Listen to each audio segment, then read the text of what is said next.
മധുരിച്ചിട്ട് തുപ്പാനും കഴിയുന്നില്ല, കയ്പ് കാരണം മറക്കാനും കഴിയുന്നില്ല എന്ന് പറഞ്ഞതുപോലെയായി ചിലരുടെ പ്രവർത്തനങ്ങൾ. എന്തൊക്കെയായി നടക്കുന്നത്? സുന്നികളാണ്, അല്ല കേവലം സുന്നികളല്ല, സുന്നികളുടെ നേതാവാണ്, അല്ലെങ്കിൽ സുന്നികളുടെ നേതാവ് ഇവര് മാത്രമാണ് എന്ന് പറഞ്ഞ ഒരു വിഭാഗം സുന്നികളുടെ പ്രവർത്തനങ്ങൾക്കോ അല്ലെങ്കിൽ അവരുടെ പരിപാടിക്ക് പോകാൻ പോലും താല്പര്യമില്ല, വരൂല എന്നാ പറയാം, അല്ലെങ്കിൽ വരുന്നില്ല എന്ന് പ്രതിഷേധം അറിയിക്കുകയാണ്. പല പരിപാടികളും ബഹിഷ്കരിച്ചു കൊണ്ടിരിക്കുകയാണ്.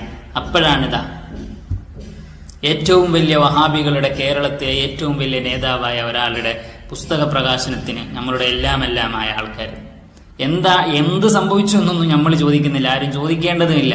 പക്ഷെ അവിടെയൊക്കെ നമ്മൾ ഞാൻ മനസ്സിലാക്കുന്ന ഒരു കാര്യം, എല്ലാം ബഹുമാനപ്പെട്ട സുൽത്താനുൽ ഉലമയുടെയും താജുൽ ഉലമയുടെയും കൂടെയായിരുന്നു. അല്ലാഹു തആല ഈമാനുള്ള മുഅ്മിനീങ്ങളെ മുഴുവനും അടുപ്പിച്ചത് അവരിലേക്കാണ്.